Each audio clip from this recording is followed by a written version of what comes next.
Okay, so welcome back to panel 2 of our session.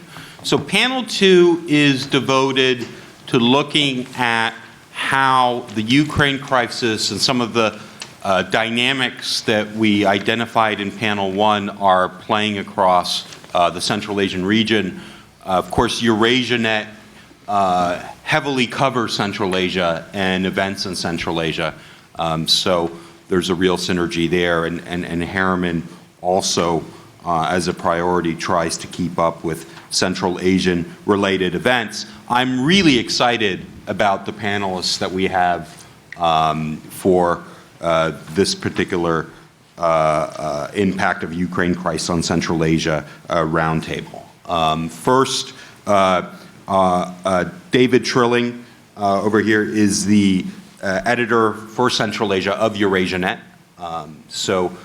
David is not only a seasoned observer, correspondent for EurasiaNet, as a freelancer too. He has written for publications like The Economist magazine on covering Central Asian-related issues. And of course, we like to claim him as one of our own, even though he's a SIPA grad and didn't really interface with Harriman, did more Middle Eastern stuff. David, you're still one of ours as far as we're concerned. So welcome back. Thanks. Then to David's left, your right, we have Erica Marat, Professor Erica Marat, now of National Defense University, who brings just a unique intersection of expertise to the conversation, both in terms of her academic work on regional politics, national military security services, but also in, I guess, her former professional life as a VOA correspondent, tracking issues. So she will discuss the intersection of politics and the media. Then to her right, Sebastien Pérouse of the George Washington University Central Asia program, which has been a remarkably successful program redefining Central Asian studies in the DC policy community. And then to his right, Professor Ed Schatz of the University of Toronto, who not only conducts very interesting work on topics like anti-Americanism in Central Asia, the values debate in Central Asia, cultural and media projections, but is also the president of the Central Eurasian Society and has been tackling issues such as freedom of expression and academic freedom. So we'll proceed in a slightly different order than is on the program. We'll start with Sebastien Pérouse, then we'll go to David, then we'll go to Ed, and then we'll end with Erica. So Sebastien, the floor is yours. Thank you very much. Is that working? Yes. Well, first I would like to start with by thanking Alexander Kule for inviting me for this wonderful event to meet all of you. Thank you very much, Alex. I mean, the Ukrainian crisis had quite a lot of political impact on Eurasia and part of it on Central Asia. And as you know, it raised quite a lot of debates in Central Asia, at least in the republics where you can still have debates. But the Ukrainian crisis has also some economic consequences, which I would like to talk a little bit about today. The economic, what are the economic impact on Central Asia of the Ukrainian crisis? And what I would like to do actually is to talk a little bit on the consequences of some consequences of the economic crisis, meaning the EU and US sanctions against Russia and their impact on Central Asia. Well, it's of course a little bit early to elaborate a lot on these economic consequences of the sanctions. However, what I would like to do today is to mention very briefly, and in the short time I have, several consequences that have been already noticed and some other potential consequences that experts or some international organizations have already mentioned. Well, as you know, Russia is not only one of the leading trading partner for the Central Asian countries, but also one of the main investors. And we have seen already in the first quarter of 2014 that the volume of money transfers from Russia to the countries of Central Asia and also to other regions like Caucasus has declined markedly. And a further weakening of the economy in Russia as a result of the imposition of sanctions would probably be reflected by an economic slowdown in the Central Asian region. And especially on Tajikistan and Kyrgyzstan, whose economies are, as you know, particularly vulnerable. In January, the EBRD had predicted a 2.7% growth rate for the region for 2014, but has now downgraded that expectation to just 1.4%, adding that for 2015, a growth rate of 1.9% in Central Asia is possible if the Russian-Ukrainian crisis does not escalate further. This affects all Central Asia, Kazakhstan included, which has the strongest economy in the region, but which is the main partner of Russia in Central Asia. GDP growth there increased from 5% in 2012 to 6% in 2013 on the back of strong investment growth and robust consumer spending. However, the growth is expected to slow down to 5% in 2014, largely as a result of slowdown in Russia and reduced economy consuming.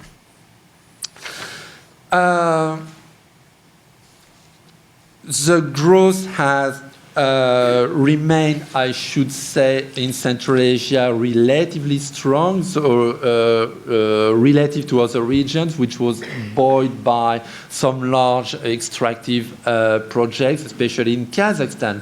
But the introduction of further sanctions by the EU and US with further dampening growth in Russia would probably negatively affect growth in all the Central Asian economies. Let me mention here several more specific points. First, about the currency. I mean, the decline of the ruble has instantly reverberated on the value of the Kazakh tenge and the Kyrgyz sum, which lost 20 and 10% of their value respectively. I won't add much on that because I think David will be talking about that. Second, if Russian investments in Central Asia dry out, this would cause, of course, loss of jobs in the region. And the crisis could have some consequences on some specific but very important projects, like, for example, the building of hydroelectric plants as Kombarata in Kyrgyzstan, which is already facing delays. But one of the main concerns, I guess, would be related to the remittances in Central Asia. And here, of course, I mean, Kyrgyzstan and Tajikistan are particularly vulnerable, where even a small drop in remittances from Russia is substantive, as remittances make 29% and 49% of GDP respectively in Kyrgyzstan and Tajikistan. And as an example, EBRD report specifies that up to $4 billion flows to Tajikistan from Russia, but according to unofficial data, it would be even more. And the first quarter of 2014 saw almost an 8% decline in the amount of remitted funds from Russia to the countries of Central Asia. Now, could the decrease of remittances have some positive consequences, as I have seen mentioned in several articles? Well, in Tajikistan, it is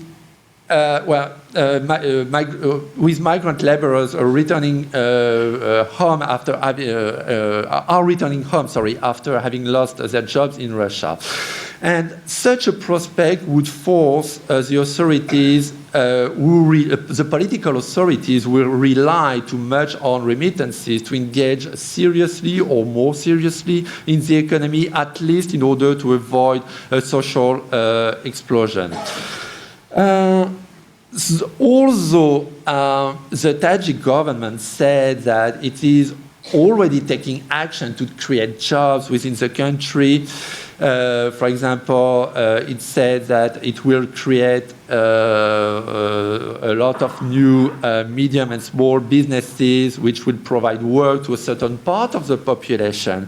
It is very doubtful that Tajikistan has the economic capacity to compensate for the decline of remittances, at least for the moment, and this remains a very risky issue for the country.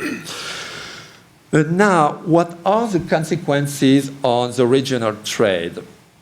And what should be taken into account here are, of course, the EU-US sanctions against Russia, but also the Russian sanctions against the EU. And Putin, as you know, decreed a one-year ban on almost all food imports from the European Union and the United States in retaliation, so for the sanctions imposed because of Moscow's actions in Ukraine.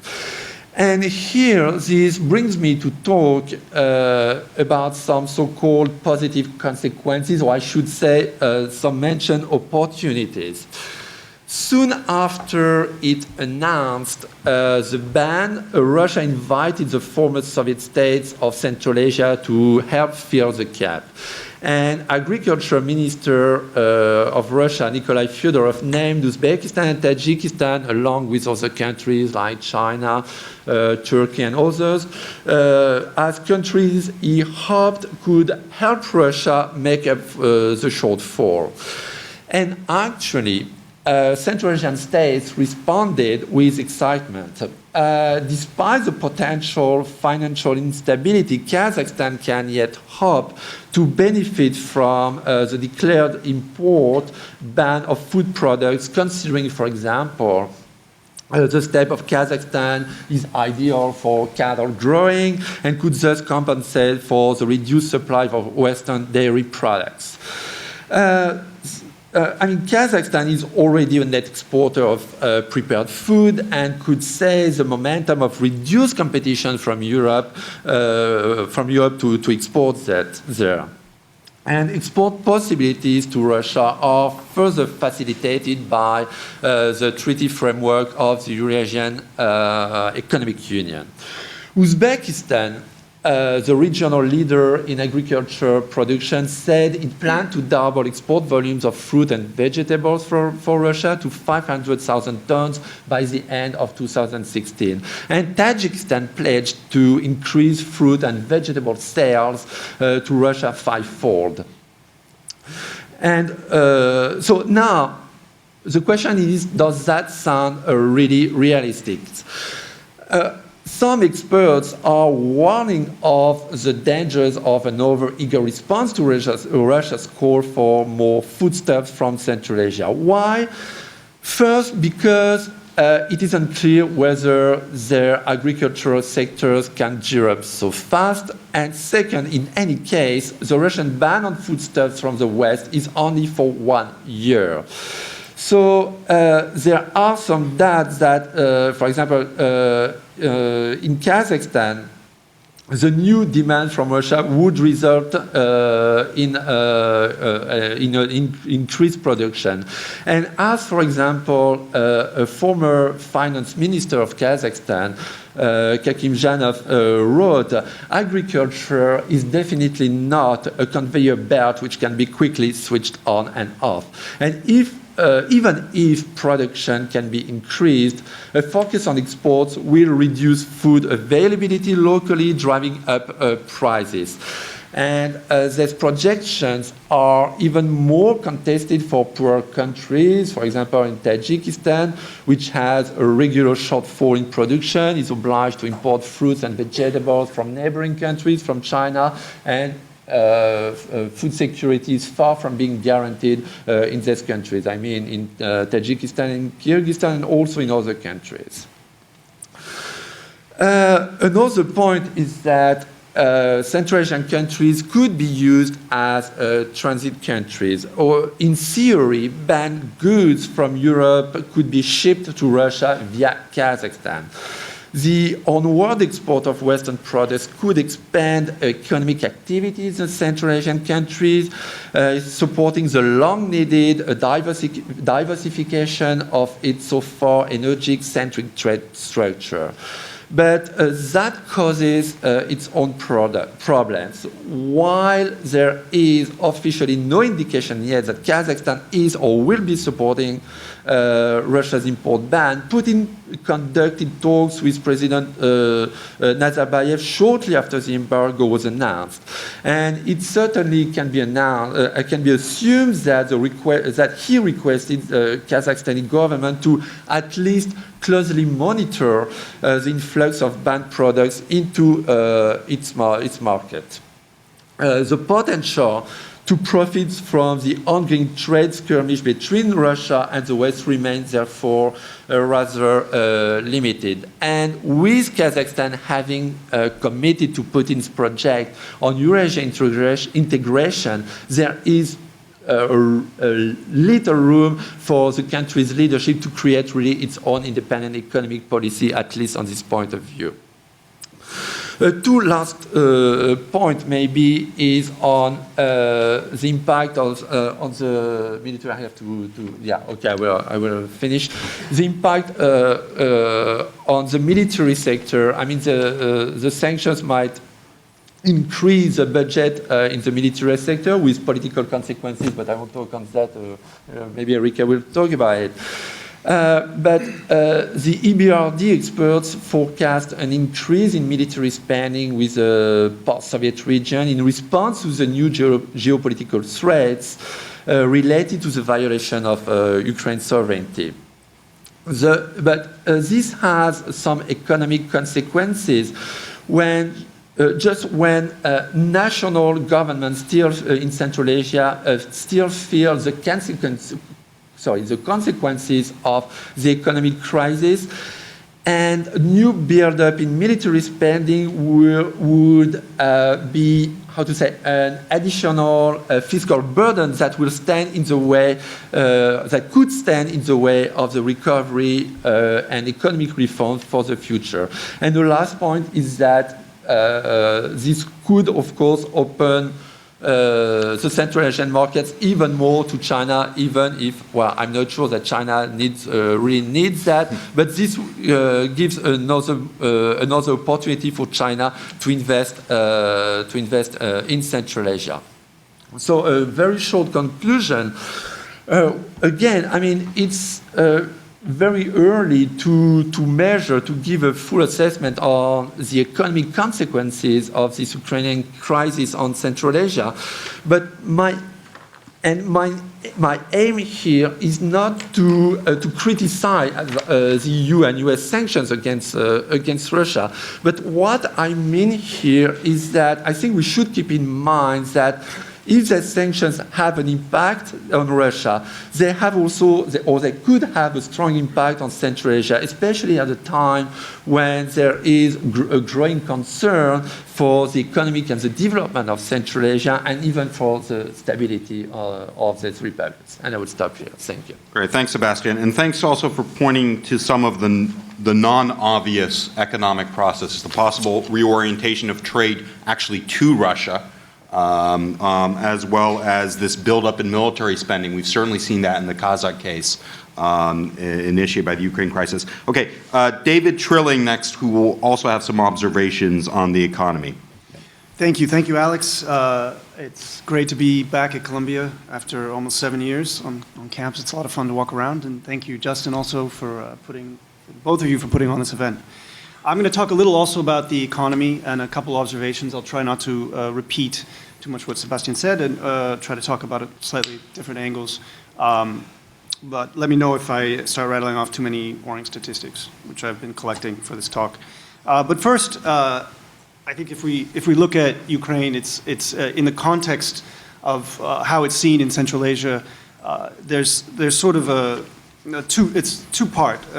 The leaders in the region, mostly authoritarian, like to point to events in Ukraine as don't protest, this is going to lead to chaos and war, look at Ukraine, this is a great example. And on the other hand, especially in Kazakhstan, there's a real fear that we could be next. So, certainly don't get any ideas about unrest because, look what could happen. That said, there's really incredible support for Russia's position in Ukraine across Central Asia. I'm constantly quite amazed by what I've been hearing this year in Central Asia, not only from taxi drivers or just sort of whatever local people, but senior officials. I was in Kyrgyzstan a week or so ago, and one senior Kyrgyz official who's considered rather Western-leaning said he thought the U.S. had provoked Russia in Ukraine on purpose to divide Russia and the European Union, which were getting too cozy. And he really seemed to believe this. And America really just wants to maintain its place as its sole superpower. So I think we need to appreciate that those are the kind of ideas that are influencing the region. The level of paranoia and conspiracy is just very, very widespread.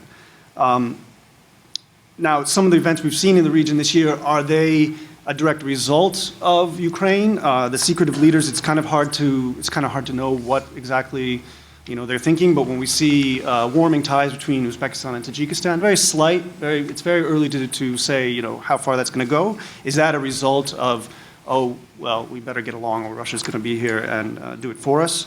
Or the Tajik sort of overreaction to a scholar working there, asking questions, or to an exiled nobody calling for a protest on Facebook. It was there's real incredible overreaction. So I think that we're seeing the effect of Ukraine just across the region like that. Now, as Sebastian said, it's a bit early to say exactly how the economies are going to be affected in the region. But the ruble is a serious worry, as it's fallen 35% against the dollar so far this year. Yesterday it fell 5%. I live in Moscow. I talked to my wife. She said people were standing outside just watching the ticker at the banks, watching the numbers just fall. It's like a spectator sport. It's just really, it's really worrying. But it's really worrying for Central Asians who are sending their remittances home. They're converting them to dollars oftentimes, and the banks are running out of dollars. So, you've got that. Obviously, there's several different effects on the ruble: the sanctions, the falling price of oil, tightening of American fiscal policy, and the disastrous way the Russian economy has been managed in the last, for a while. But in Central Asia, Russia is the main market for most of the exports. I'm going to speak mostly about Kyrgyzstan and Tajikistan. And as the ruble goes down, their products become more expensive in Russia. So they also need to allow their currencies to slide. And they are sliding naturally, of course, as fewer dollars are coming into their economy. We've seen a lot of inflation. The prices of petrol are going up as the currencies are going down, even though the international price of oil is falling. And I think people are a little bit pissed off about that, but they don't maybe see why things are happening with it. But of course, as the ruble falls and the currencies weaken, the real incomes are falling and the imports are coming more expensive, creating this kind of vicious cycle. Turkmenistan is a bit of an outlier. They've had a currency that's been pretty solidly pegged for years and years to the dollar. They sell almost all of their natural gas to China, which has its own risks. They're basically a colony of China at this point, but they have not really felt so much the effect of the falling ruble. I saw this morning that Uzbekistan the car exports to Russia have fallen 30% this year, basically because Russians can't afford them anymore. So they need to let their currencies slide. But letting them slide too quickly is also a worry. Kyrgyzstan spent $400 million this year so far defending its SOM, and they don't have endless reserves, obviously. The biggest question in Kyrgyzstan, or not question or even debate anymore, is just their really urgent moves to join the Eurasian Economic Union. It doesn't really seem to make sense that as Russia's economy is struggling so much and bringing Kyrgyzstan's down, that they would so quickly move to join a protectionist trade bloc with Russia. But if it doesn't make sense, it's probably the way you're probably right if it doesn't make sense in the region. The officials are very, very eager to join after dragging their feet for a number of years. I think they see there's really no option anymore, and I think they're right. There is no option anymore. I mean, maybe they had an option 10 years ago, but the way the economy's been managed and some decisions by various leaderships over the years, at this point, there's no other option. Sorry, and they've been promised aid from Russia to join, right? They've been promised a lot of aid from Russia to join. Now, Russia makes a lot of promises and doesn't always keep them, but I think there's also a lot of political pressure on leadership in Kyrgyzstan at this point. And I think Russia is seen as a welcoming influence after a lot of years of turmoil in a place like Kyrgyzstan. Also, as the previous panel discussed, Russian media is incredibly powerful in the region. And a lot of people watch the media because their own local media is it's so bad. It's song and dance, it's leaders, Nazarbayev opening another school or something, cutting a ribbon, and then children dance for half an hour. And so of course people are going to turn to something else, and Russian media is really slick. And even as I think fewer people speak good Russian in Central Asia, they do have a passive knowledge, and they're getting that passive knowledge partly from Russian media, and they continue to consume Russian media. And Russian media, of course, makes Russia look like the natural partner, and so there is a tremendous level of support to join the Eurasian Economic Union. In Kyrgyzstan and Tajikistan, the few polls we've seen show 85–90% really eager. There's also a feeling of being abandoned by the West after a number of years, and there's a lot of reasons for that, but that is kind of helping create a situation where people are really, Russia's just seen as the only option. Of course, among civil society, there's a lot of fear and a feeling of being abandoned by the West as well. Now that Kyrgyzstan's in the bag, the Russians are making a lot of noise about Tajikistan. I think we're going to see, Tajikistan's also going to be faced with no choice in the next couple of years. Of course, the sad irony is that for Kyrgyzstan and Tajikistan, they're not that important to Russia's economy. For Moscow, I got an expletive. They're just measuring themselves against China, or just to see themselves the top dog in Central Asia, measuring themselves against the West. I don't know exactly what it is that they are so insecure about, but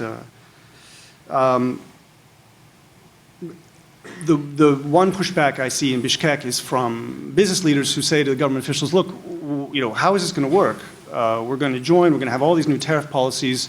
How is this going to, how are they going to affect us? And they say, we go to our leaders and they can't tell us how this is going to work. And it's now, Kyrgyzstan is supposed to sign a accession agreement on December 23rd, and they still don't have answers. The officials say, don't worry, we'll be the perfect place for foreigners to set up businesses, factories, because we have lots of cheap electricity. Well, they don't really have lots, but they have cheap electricity, cheap labor, and cheap land, and low tax rates. That'll be a great place to set up a factory to service the whole Eurasian Economic Union. And I think that's a little bit overly optimistic on the part of the Kyrgyz officials. I just speak briefly a little bit about the Kazakh economy. Astana devalued the tenge in February by 19%, and that really hurt the image of the stability of the state, and they're very desperate to avoid another devaluation. But with oil now around $70 a barrel and the ruble falling so much, it just seems inevitable, and the question is now when. Somebody in Kazakhstan has been propping up the tenge. It's not the central bank, but somebody's been spending billions of dollars over the last couple months, and it's quite mysterious. A lot of bankers I talk to aren't sure who's doing that, and it's as strange as it sounds. Probably it's some sort of state-affiliated corporation with a lot of reserves that's being leaned on by the state to spend the money. But even a Kazakh official told me he thought the whole thing was rather opaque and poor for Kazakhstan's reputation. oil price, of course, is really hurting this. Energy makes up 4/5 of Kazakhstan's exports. They can probably balance the budget with the tenge, with the price of oil where it is, but they're dipping very, very far into the reserves. And it's having, the economic slowdown throughout the region is having just massive sort of cross-border effects, like Kazakhstan stopped supplying electricity to part of Russia last week because the depreciated ruble made the sales just unprofitable. As Sebastian said, the growth predictions for the region are way down. The growth can continue slightly on paper as China spends money and various investments, and the migrants are returning some of the money they may have had in Russia. But I think what we should be looking at is the poverty rate in a place like Kyrgyzstan and Tajikistan, which, with all of these effects happening ahead of a winter that's predicted to be pretty harsh, is really worrying for the region. Especially the countries dependent on imports, like Kyrgyzstan and Tajikistan. For example, some statistics from Kyrgyzstan from the WFP that they put out last week that are really worrying ahead of a winter. Petrol's gone up 31% in the last 6 months. Flour's up 15% year on year. Potatoes are up 54% year on year. Meat is near a record high. I mean, granted, part of the problem has been a drought, but in Tajikistan, I read the other day that inflation in November was 10.5%. So all of these effects are contributing to a really worrying picture for the near future. But again, it's kind of too early to say exactly. Now, remittances are the key question. As many of you know, Tajikistan and Kyrgyzstan are among the most remittance dependent on the world, as Sebastian said. We'll know more next year. A lot of the numbers that are cited are guesstimates. But so far, this first half of this year, remittances to Tajikistan were down 5%, 13% to Uzbekistan, according to Russia's central bank. And the real value of dollar transfers is falling. Migrants leaving Tajikistan, according to the Tajik government, were down 15% this year. So with that, I hope I didn't rattle off too many statistics, but I want to say that I'm very worried about the winter ahead. And we always say that, and somehow they always manage to muddle through. So take what I say with that knowledge. But it'll be an interesting few months ahead. I'll end on that for now, and we can talk more in the questions. David, thanks very much, and thanks for bringing up what we can probe in Q&A. This seeming paradox in a place like Kyrgyzstan, where the economic climate is deteriorating as economic conditions in Russia worsen and exacerbate the kinds of economic links, and yet support for joining Russian-led integration projects increases, right? So that's a very interesting connection that perhaps we can explore later. Next, Ed Schatz. Great. Can you hear me okay? All right, thanks. So yeah, that does lead to questions about the political and about the relationship between, I'll concentrate on the political dimension, and as you'll see, questions about the information space. Thanks as well to Alex Cooley and to Justin for organizing this great event. It's a really good opportunity to get a handle on some of these key issues. Let me just start, just in case there's a risk that you might miss it, by telegraphing the argument I want to make briefly, and that is about the political impacts of the events in Ukraine. The argument is that these events for Central Asia are not a game changer, right? They're not a game changer for the states in the region, but that they have significantly accelerated processes that were already ongoing, and I'll try to substantiate that in the short amount of time I have. So first, let's ask the question, what do we mean by the events in Ukraine? Obviously, that's crucial because we're going to break that down in a number of ways. Alex proposes, I think, and I'll just sort of take his challenge, that we think about it in two chunks. One is Ukraine as Maidan, the shorthand for the possibility of street protests, regime change, coupled with social instability and uncertainty. Now, in this sense, I don't think Maidan really changes very much, at least in the calculus of the Central Asian regime. Street protest has always been a fear of the region's leaders.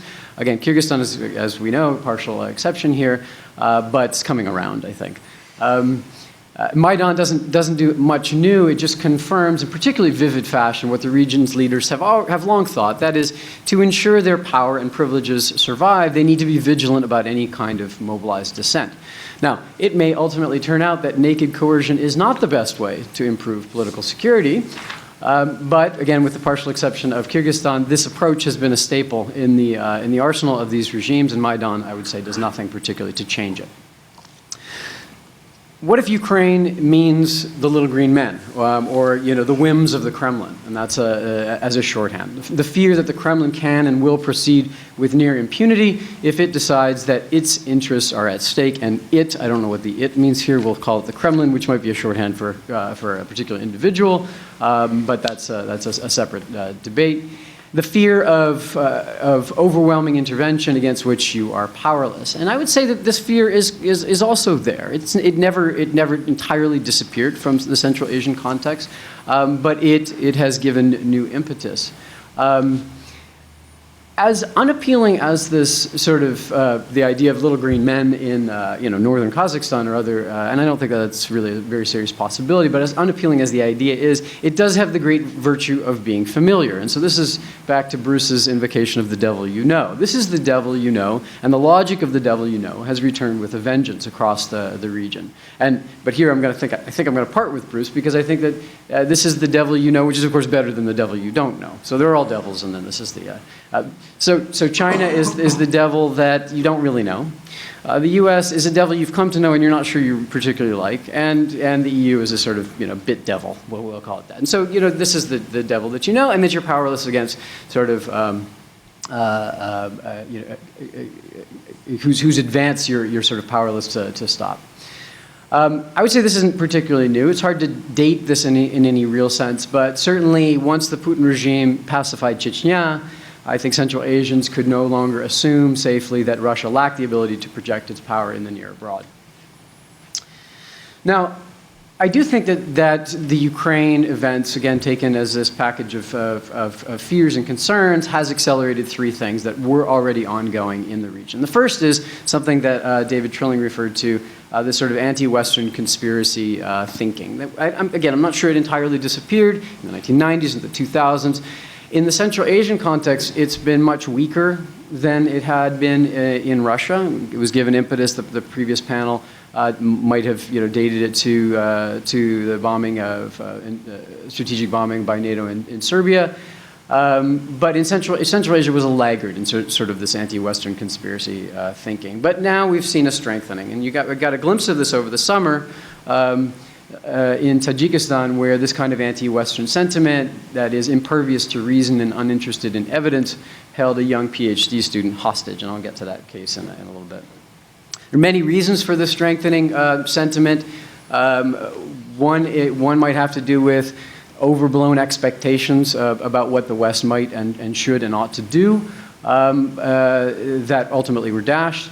But more directly, it's the drawdown of NATO forces, the sort of sense that putting our lot behind Russia is really the only way to go.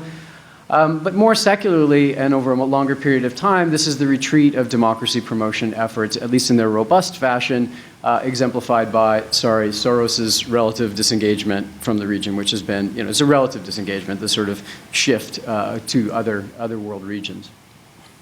So again, Ukraine gives this more sort of impetus. It gives new and quite vivid raw material. The Kremlin, of course, has been quite active in making sort of propaganda hay out of this, but it had been ongoing in the region already. Second, and of course related, is the intensification of Russia's soft power. And soft power here, principle here is sort of the media penetration of the Russian media into Central Asia that we talked about last panel to great effect, but it's broader than that as well. This is, the various organizations, Russian House, Russia World, the passportization efforts that we saw in places like South Ossetia that have been fairly ongoing. That is to say, if you can't frame the debate in ways that are favorable to you as a regime, sometimes you have to change the facts on the ground, right? And I think that that's been an ongoing sort of effort on the part of this call it soft power. Although I have to say, I'm not sure what we mean by soft power. I know what soft power means in the West. At least I have a fairly good sense. Here, it's so regime directed that it ends up taking on a slightly different cast. But I think that's a separate sort of question. Nonetheless, it's been ongoing across Central Asia for a long while. Now, the media in particular, here, it's of course remarkable how intense it's gotten. So now we talk openly about an information war in eastern Ukraine, right? It wasn't a war before, but now it's an information war, the Kremlin will tell us. And as I think, I can't remember who mentioned in the past panel, there's no detail too mundane to beyond the state-led effort to propagate its preferred narrative in Russia Today and other kinds of media. Now, in Central Asia, in particular, Russia's media reach has been intensifying for a while. Bruce talked about this last time. But I think over the past year, there's been an increasing publicness to the Russian. So having a satellite disk is one thing, and that's been going on for a very long time.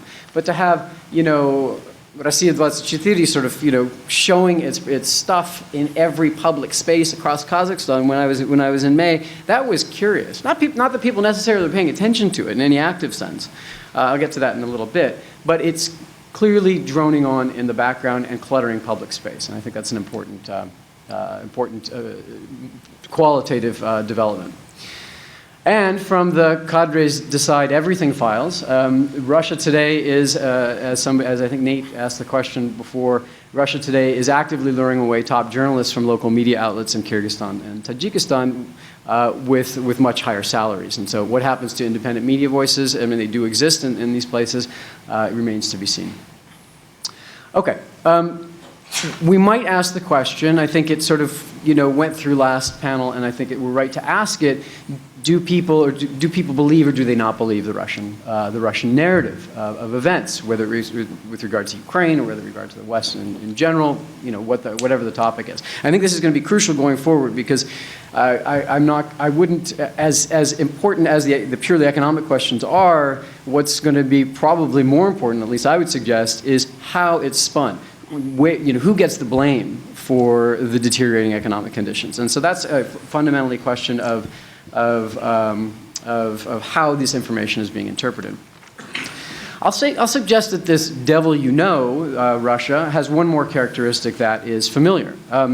It's that it uses coercive power in overt ways, but it couples it with efforts to saturate information space. Not, and I want to emphasize this, not necessarily as part of an effort to convince or persuade, but rather to shift the horizons of the thinkable and to clutter the information space so that people retreat into a deep cynicism, convinced about the fundamental impossibility of anything resembling impartial information.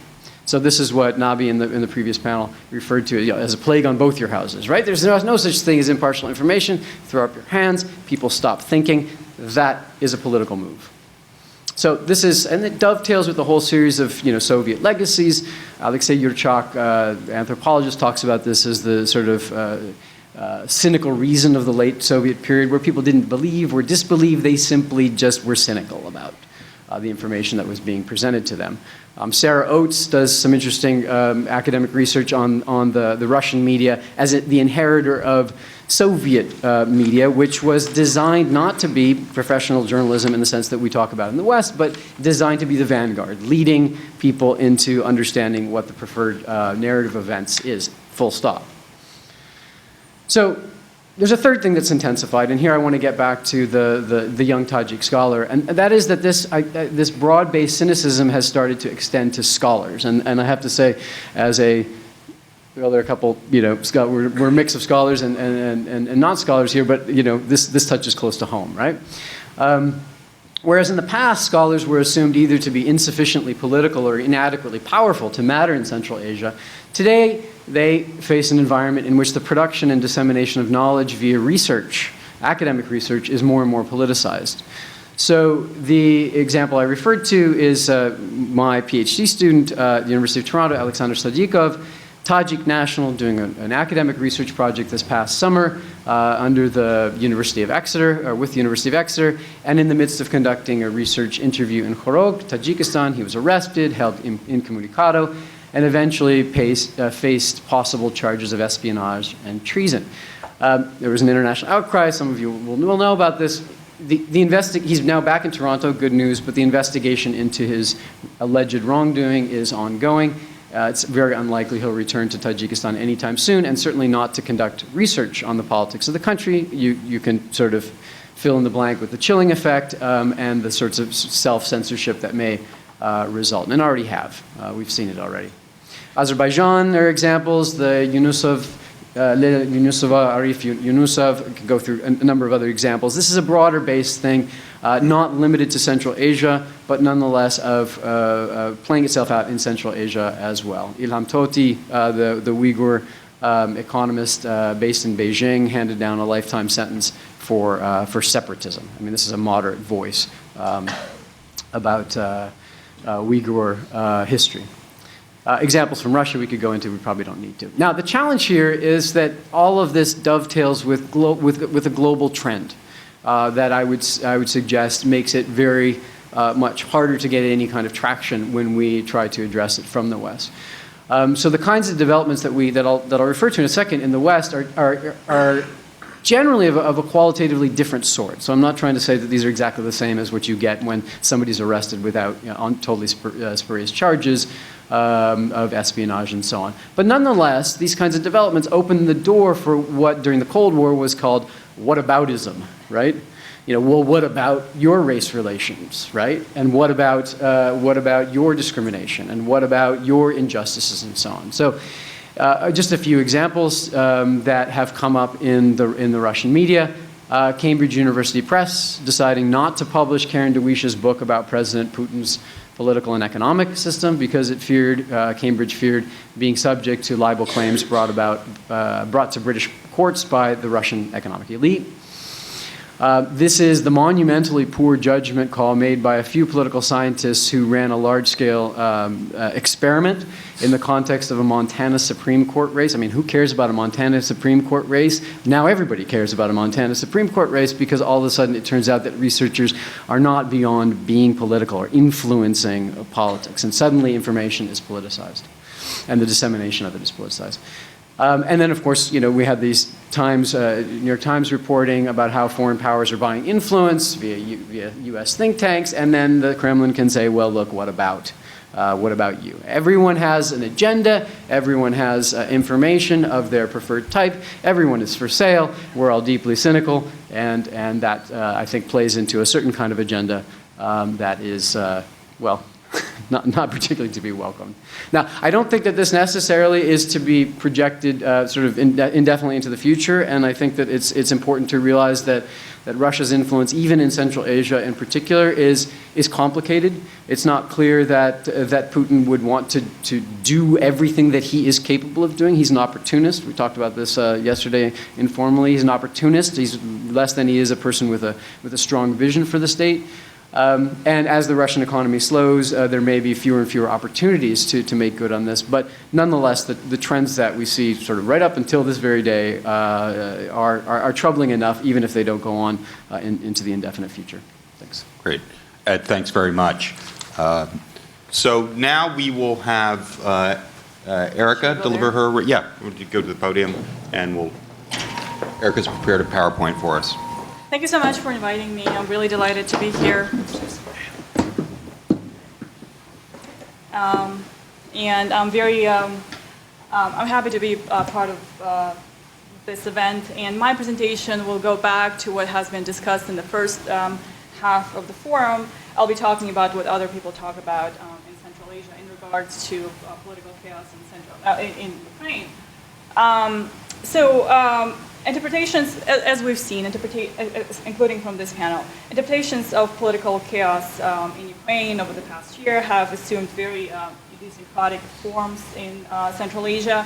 The most common themes that are discussed in Central Asia are Euromaidan, Russia's annexation of Crimea, ongoing civil war. But these issues are usually discussed as separate phenomena, not related to each other, and they're very often infused with conspiracy theories. And I will talk today mostly about Kazakhstan and Kyrgyzstan, where we do see some discussions, public discussions taking place, how discussions first are introduced into public domain and how then they are reinterpreted. And I see that there are two conversations sort of follow two noticeable patterns.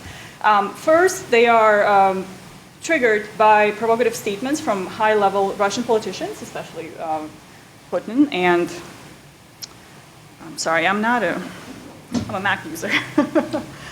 It takes me a little bit to navigate here. Okay, they're triggered by high-level Russian politicians, especially Putin, with his statement that Kazakhstan never had a statehood before Nazarbayev, and then also followed by Zhirinovsky, who sort of hinted that let's deal with Ukraine first and then address issues, grievances that we have in Kazakhstan, sort of hinting indirectly that Russia might have some pretensions for Kazakhstan, territories of Kazakhstan.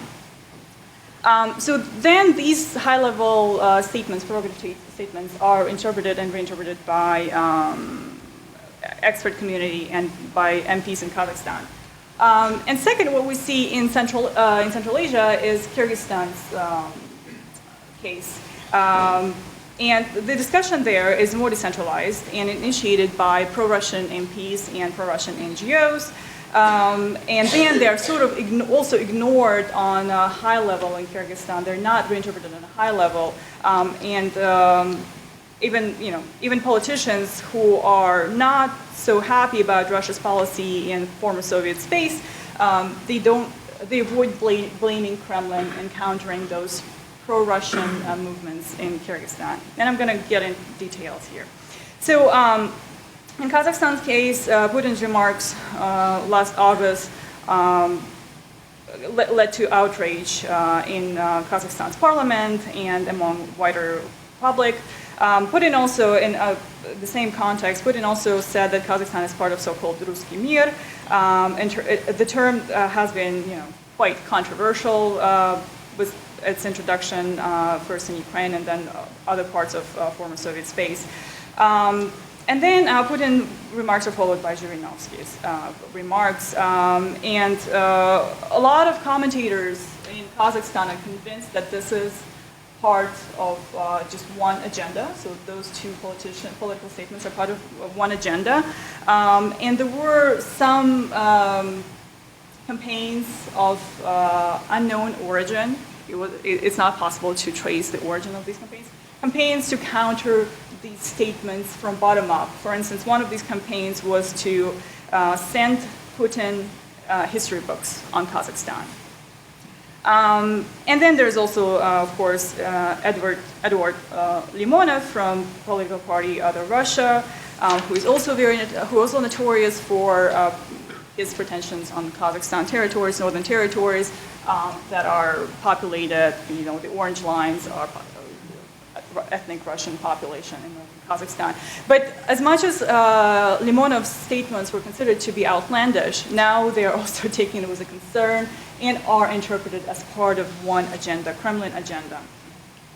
So while the discourse about Ukrainian situation is more or less infused top-down in Kazakhstan, in Kyrgyzstan the process begins at the public level, bottom-up, and then moves higher to political level. So starting this spring, there were several protests, mass demonstrations in front of Ukrainian embassy in Bishkek. All were focused on things that matter to Kremlin. And protesters did not identify themselves as the Russian state, of course, but they shouted and they demonstrated for messages that are promoted by Russian media and by Kremlin, including they backed annexation of Crimea. They called for it. This slide doesn't show it, but they called for a stop of fascism. They also mourn those who were killed defending Novorossiya in eastern Ukraine. And there were other rallies held in front of the U.S. Embassy in Bishkek. One most recent one is against, it was organized, interestingly, it was organized by a group called Ruski Mir. It is unclear whether the movement existed before crisis in Ukraine, but it obviously became more vocal with the crisis in Ukraine. So the most recent protest was against President Atambayev meeting with George Soros. Here's a picture from that protest. And so observers noted that the people who participated in this protest were not necessarily usually perceived as most politically active segment of population in Kyrgyzstan. And second, most of them were probably ethnic Russians and just one ethnic Kyrgyz participating there. So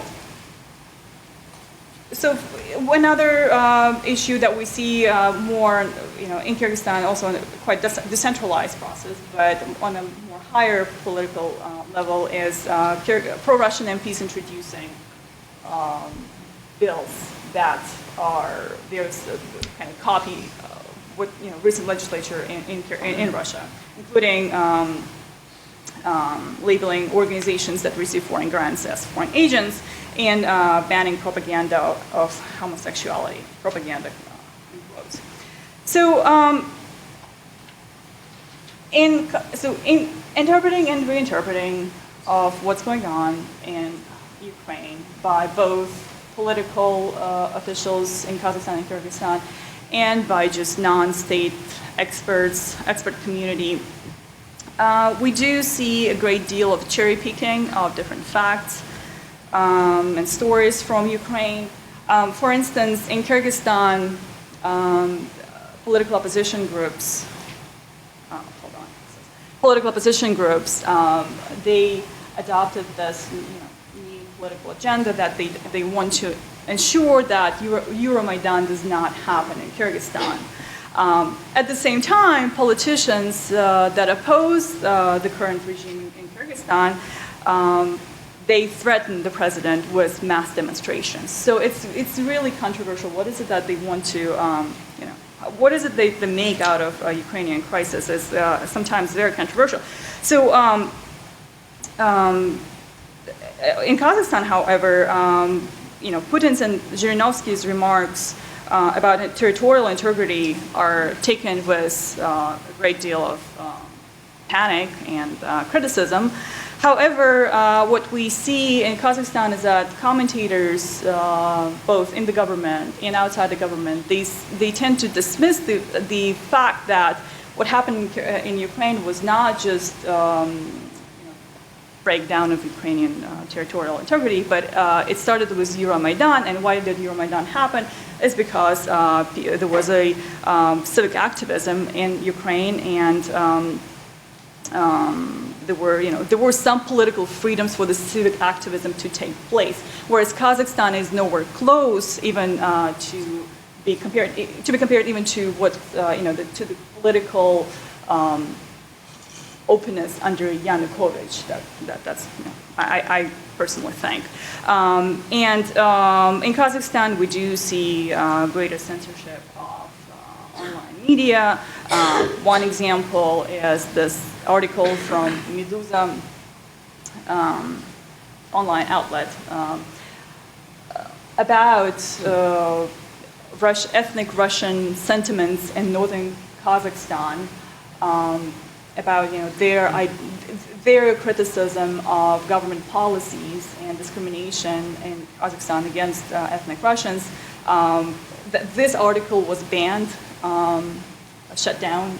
The entire website was shut down in Kazakhstan. And I don't know what happened to Oleg Maslenikov, a head of local Russian NGO. I don't know what happened to him, but he was quite provocative in his interview to Meduza. So with all this, I think we can make two conclusions.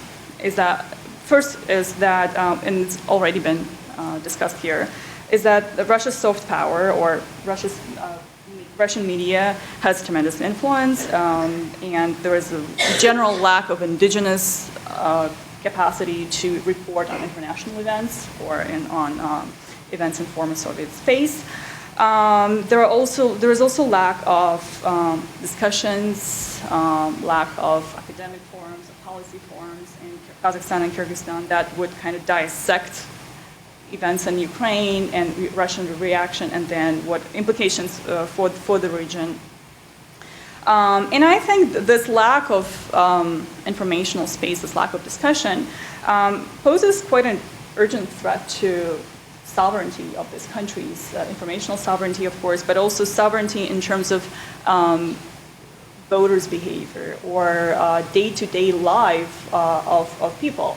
And that brings me to my second conclusion, is Kremlin's attempts to include Kazakhstan and Kyrgyzstan somewhat to its idea of Ruski Mir is actually quite damaging to day-to-day relations between ethnic Russians and ethnic majority groups. Ethnic Russian, ethnic majority groups, and also other ethnic minorities, because there is a risk that Central Asian countries, Central Asian governments will turn to greater ethnic nationalism in response to all this ethnic Russian or Ruski Mir discussions, and in case of Kyrgyzstan, Ruski Mir activism. And this, not only ethnic Russians, but also other ethnic minorities will suffer from increased nationalism in this country, especially, if we see governments trying to elevate the importance of language, of national language, or reformulate educational curriculum, academic curriculum for schools. So that's something to watch in Central Asia. And finally, so both informational dependence on Russia and then possible implications on day-to-day lives of people might influence how elections in Kyrgyzstan are held next year, parliamentary elections, and then later presidential elections, and how eventual transfer of power will take place in Kazakhstan as well, whether this uneasy feeling about Russia's policy, Kremlin's agenda in Kazakhstan will play out in how people will support and not support the next leader in Kazakhstan. Thank you. That's it. Okay, so before we open it up to questions, I just want to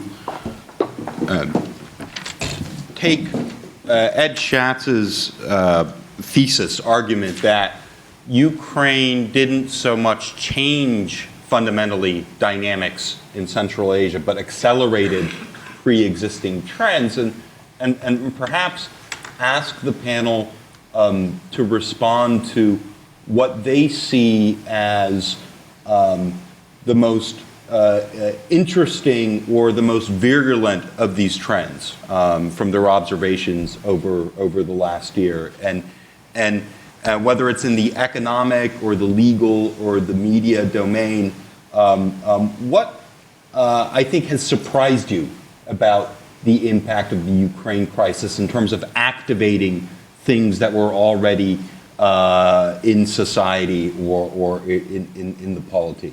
I don't know who wants to take a shot at that.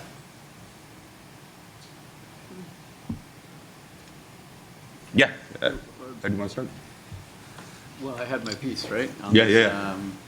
So the question is, what is the most worrisome of those now accelerating trends? Yeah, or things that we wouldn't perhaps have predicted in terms of, if we had done a hypothetical, what the impact of a Eurasian conflict or intervention would be on Central Asia, in the region. What to you are some trends that you hadn't thought about or that you didn't think would be as powerful as they are? For me, I'll say briefly because I'm not sure. I'd have to give it a lot more thought. But I guess for me, in spite of, we saw some protests where, pro and against, and of course social media lit up in ways that weren't possible before. There were, critical mass of social media users in Central Asia. Now it's possible. But I guess in general, what struck me is how little people care. And that, which again, I mean, given my remarks, that shouldn't surprise me because that I can draw a trend line towards this as an outcome. But nonetheless, I think that that's really. So back to David's observation, which is probably right on. I mean, you've been speaking to officials about how you're surprised by how much they're sort of on board, right? That with this sort of conspiracy thinking. I guess I find it remarkable that people can say those kinds of things with a straight face, or allow themselves to perform that they believe it. And that's where I'll leave my observation. David? Yeah, absolutely. I think that some leaders have said it so many times that they do really start to believe it.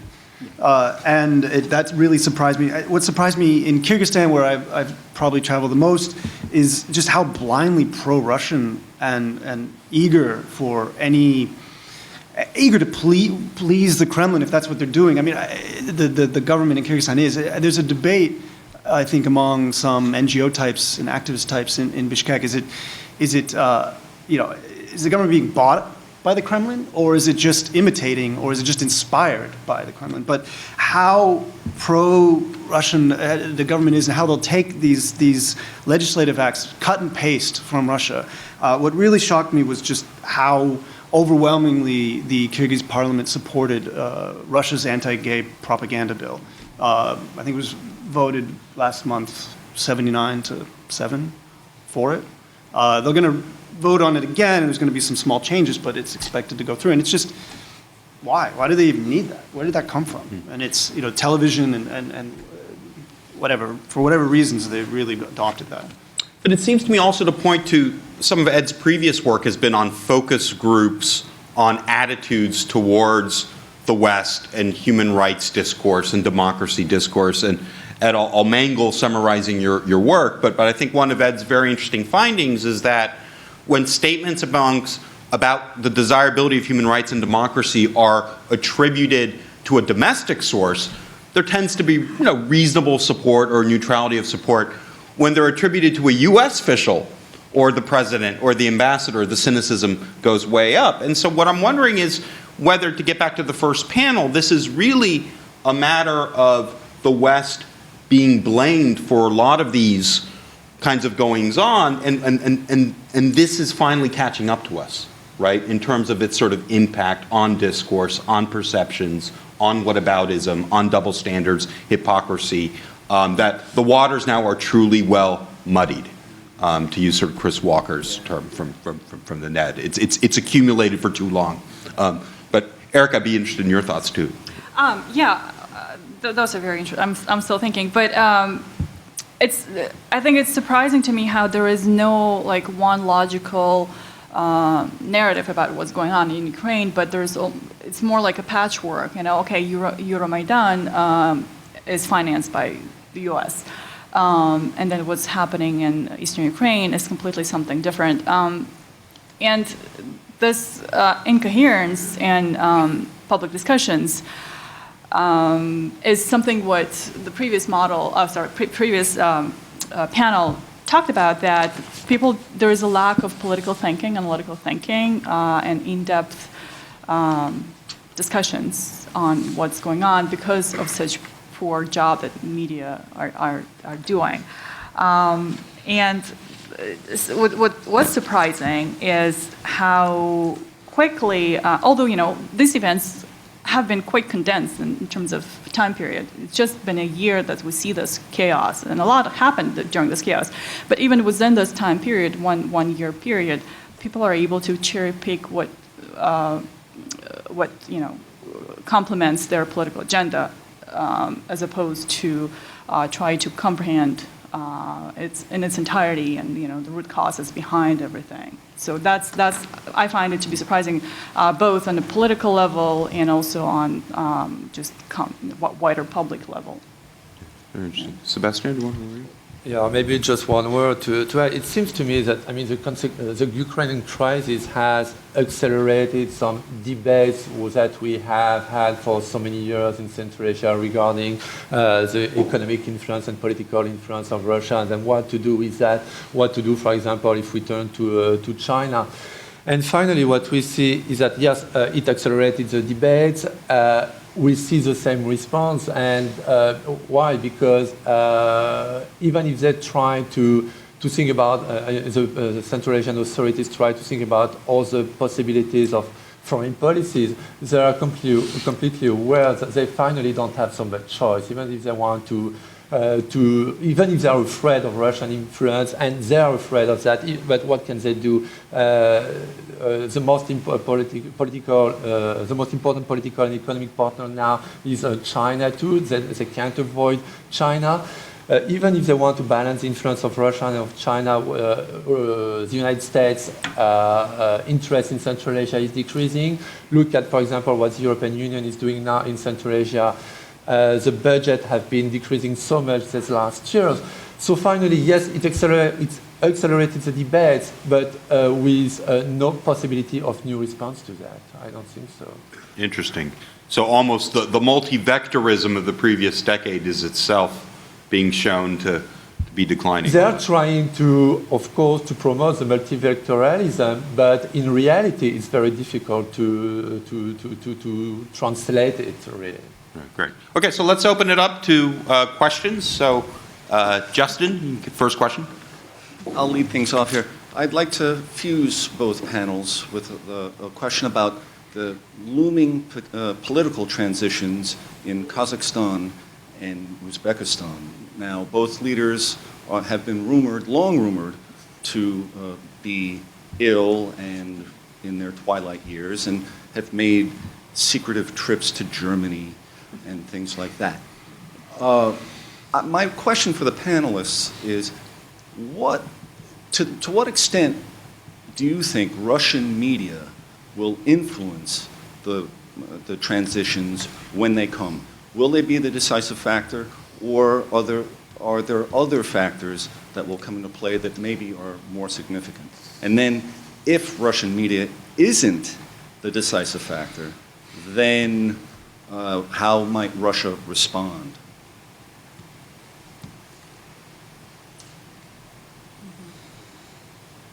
Ed, want to take a shot at that? So, not punting entirely on the question, but and of course, so much depends on the timing of and the circumstances under which they go. So that's, I think, probably doesn't need to be said. But I do think that the media, I mean, the way I think about the media and the Russian media's penetration in the region is that it's setting the terms of debate and discussion.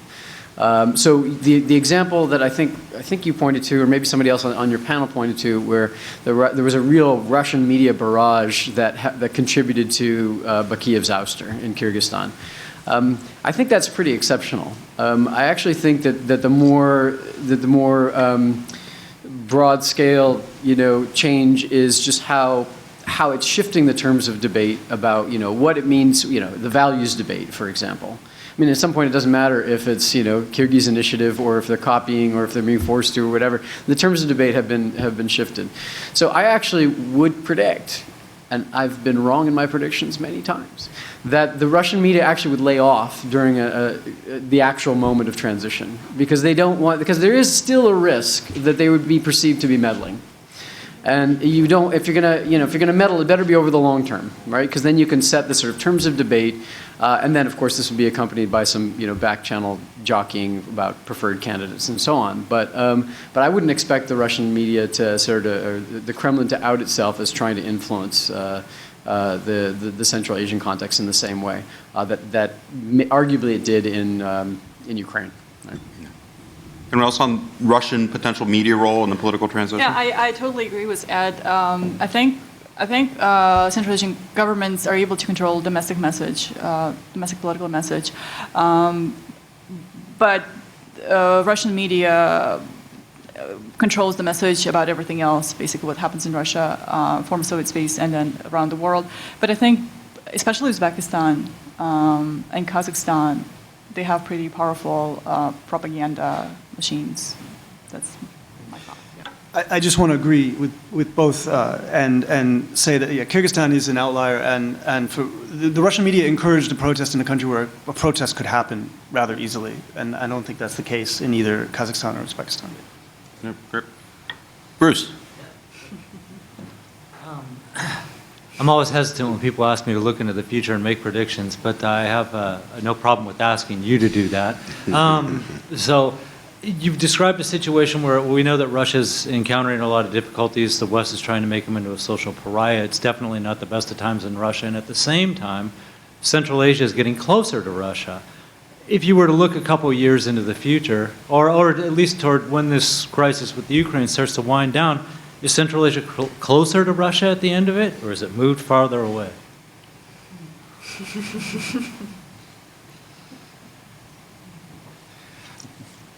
I will say on the Eurasian Economic Union, I see that expanding in the region, and I see as it expands, it meaning a lot less, and being less important and having less function. So, perhaps it'll be kind of just it'll be parallel or tangential. It's just a shift, but I don't want to predict, the level of the Russian influence. Well, it's interesting, too. Nate Schenken, who's in the audience, has written about this for Foreign Affairs, too, how the original terms of the Eurasian Union were also compromised and shifted in part as a result of the Ukrainian crisis, right? So the Russian government, feeling desperate, it had to show that it has blocks of influence, that it controls regional architectures, gives in to a number of sort of pet demands from, Kazakhstan, Belarus, Armenia, and so forth, just to get the agreement signed. And I think that's also interesting. It's not the Eurasian Union, perhaps it was before the crisis, that it itself has sort of undergone, a transformation. What about the role? I'm going to take Bruce's question. If you all don't want to weigh in on the Russia question, what about China, right? Because for Russia, clearly one of the consequences of the crisis has been to signal that it has options that are non-Western, that it's going to go to Beijing, that it's going to conclude this gas deal, give Chinese companies strategic access to numerous Russian sectors, and perhaps to signal domestically that Russia also has alternative options.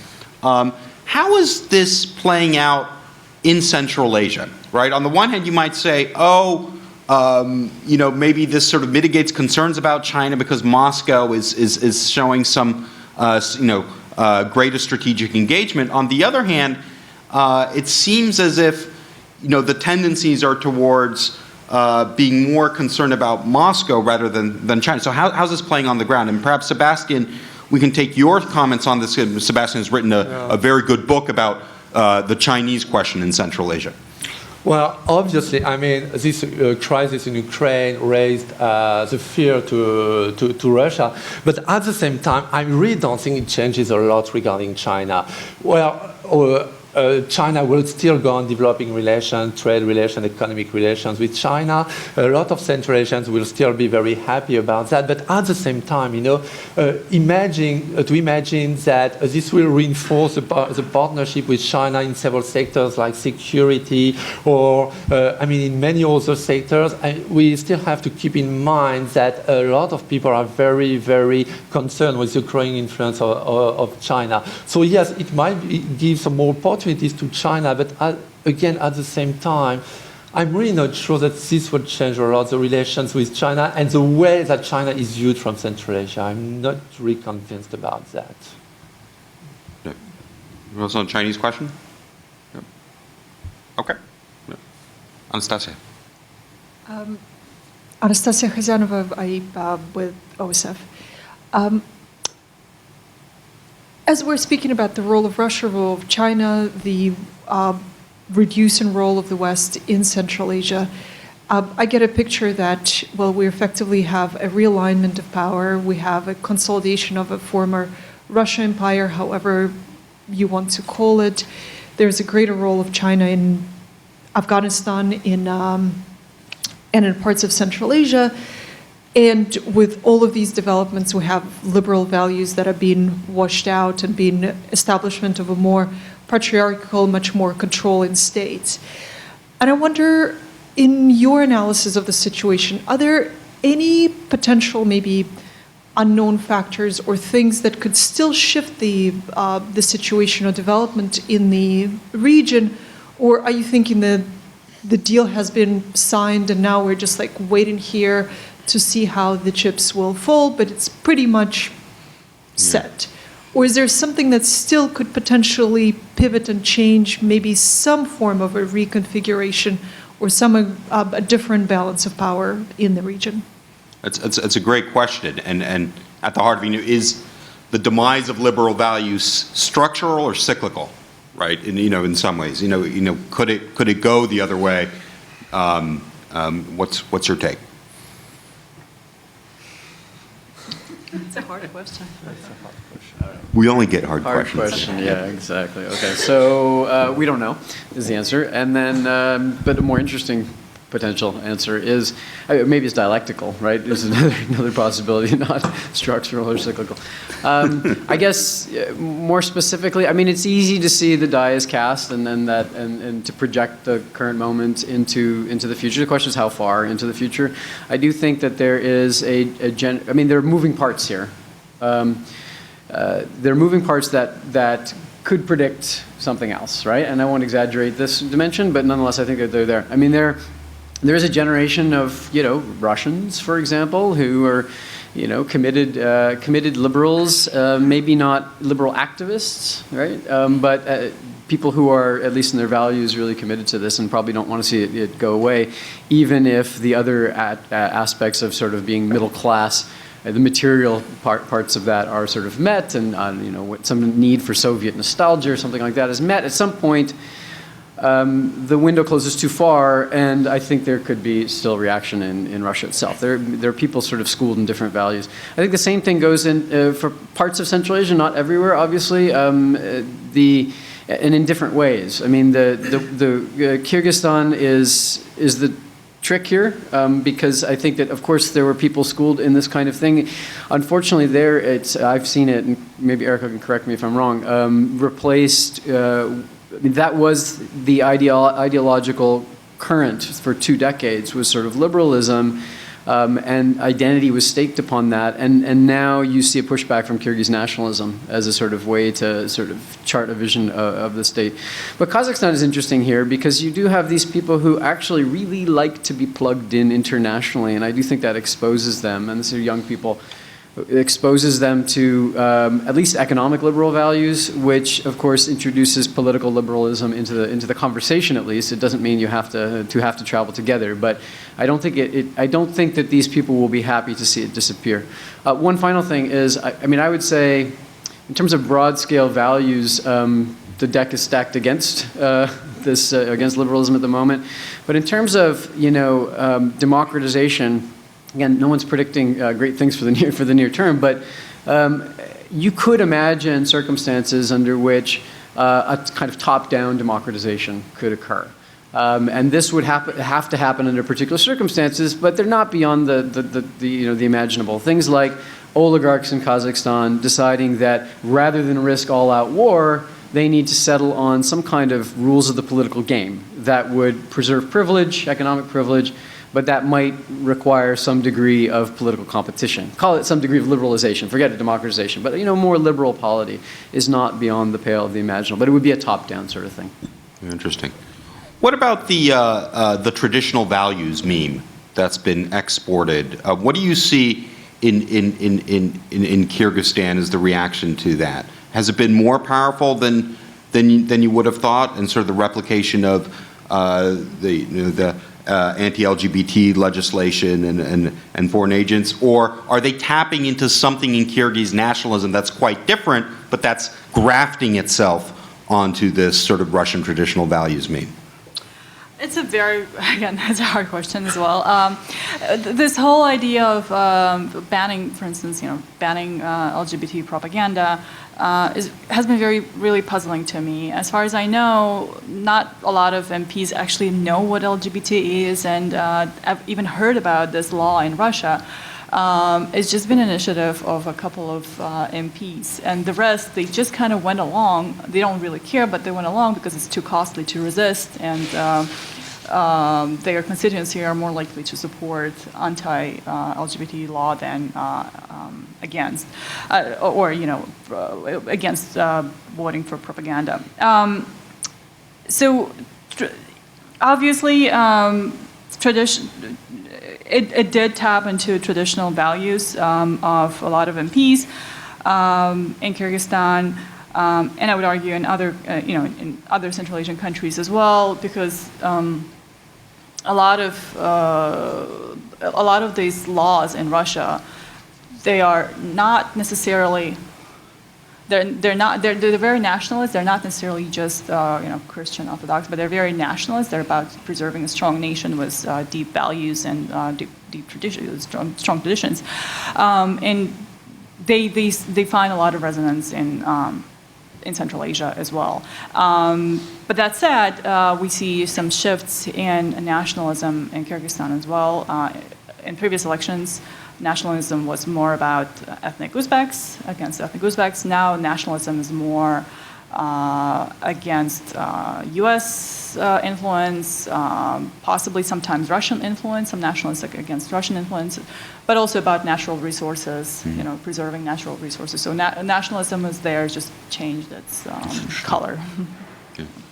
David, do you have any observations? Yeah, as I said before, I was very surprised by just how quickly these types of legislative acts were just pushed through and widely accepted. And I don't think there was a strong native homophobia in Kyrgyzstan. It just, but this idea of traditional values does seem to graft on very well to the rising nationalism in Kyrgyzstan specifically. We've seen in the especially post 2010 ethnic violence. Great. Okay, so we have time for, I see 2 more questioners, so let's take the last 2, and then we'll have one last round of answers. Yep. Hi.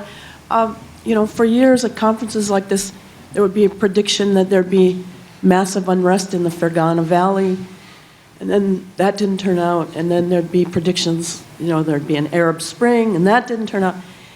And then instead we had the pogroms in Osh that could have been predicted, and then we have the invasion of Ukraine, which wasn't predicted.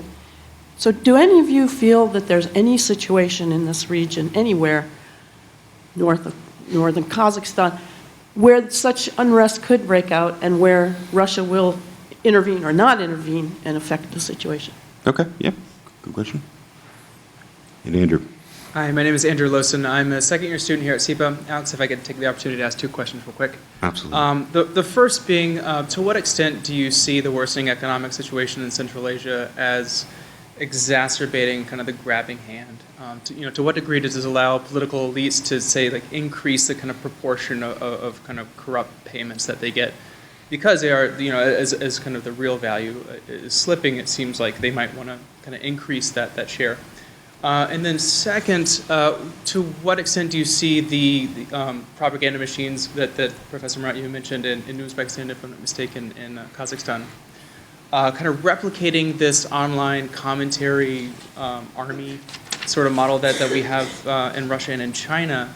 And if that does exist, to what extent is it independent, or how much of it is really kind of just borrowed and then just kind of copied and pasted into the local forums? Great, okay, so ask the panelists to take the bits of those questions that they like, and any final remarks, give you about 1.5 minutes each. And so when we start with Ed and make our way down the table to David. Okay. So you want us to admit our past mistakes and also predict the future. Okay, here we go. It's the one thing you didn't mention that I would say is probably a serious potential is labor-based unrest.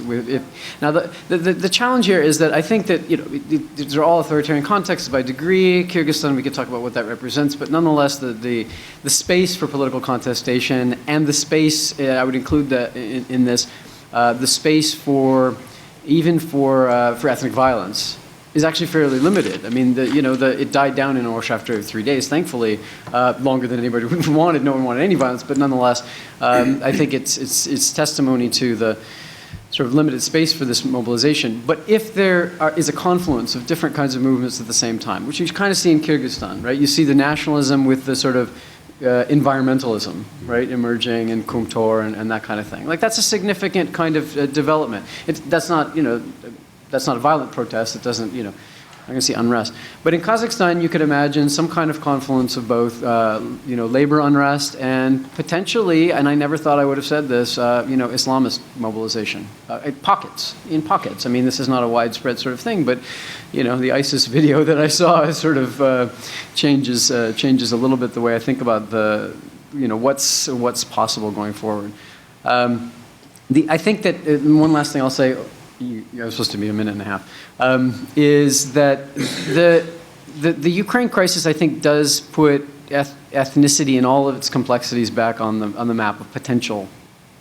You know, it's a greater potential than it would have been in the past. People become heightened to a sense of ethnicity, or at least sensitized to thinking in ethnic categories. They probably were already in Osh for obvious reasons, but you know, and Tajiks and Uzbeks. But nonetheless, I think it sort of heightens the sense of a need to think in these essential ethnic categories. Whether that's good or not is, I mean, I think it's a troubling. It sets up potentially troubling dynamics. Spencer? Well, yeah, to respond to the risks that Central Asia is facing, and especially what we've seen in the Fergana Valley, I really think that we very often, most of the time when we read some articles about Central Asia and the risks, we talk about the interesting conflicts in the Fergana Valley.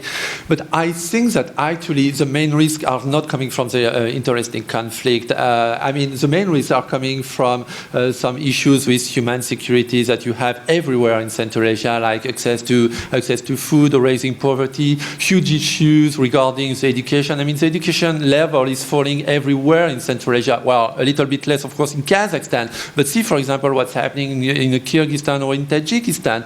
Or you have so many other issues like access to electricity or even access to drinkable water. And here we could talk also about what's happening in the western part of Kazakhstan where oil is extracted. But people in their daily life, workers there, don't have really access to, a decent daily life. So finally, we talk very often about the risk of destabilization in Central Asia regarding the Fergana Valley, but I think that these risks are everywhere. I mean, these risks are in Uzbekistan, these risks are in Turkmenistan, even if Turkmenistan is a rich country, and these risks are also in some parts of Kazakhstan, as we have seen with so many more and more demonstrations, for example, in the western part of the country. Yeah, I agree. It's very hard to predict protests. It's probably impossible. What we could speculate about is Russia's reaction and having both Putin and Zhirinovsky talk about possible, you know, kind of encroaching on Kazakhstan's territorial integrity. It's populism, and that, you know, in the future we might see it happen again, because it was widely discussed in Russian media as well, I think, these statements.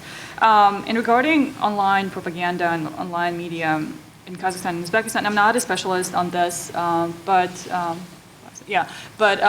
know that there's research about online chat rooms that created by Uzbek government and controlled by Uzbek government.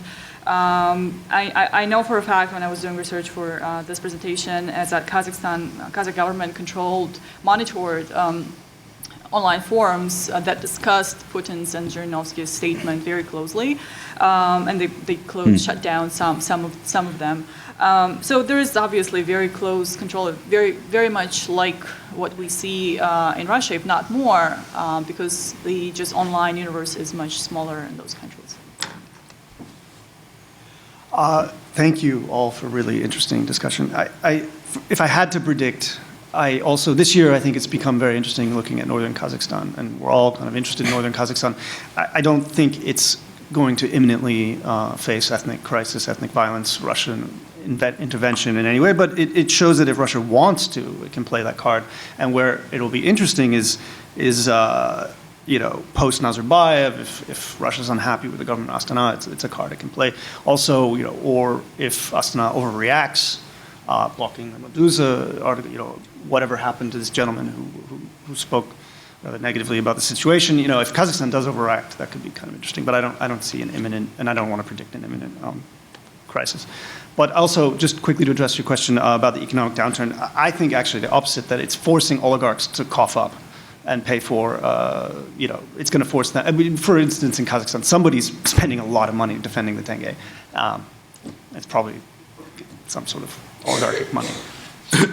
Okay.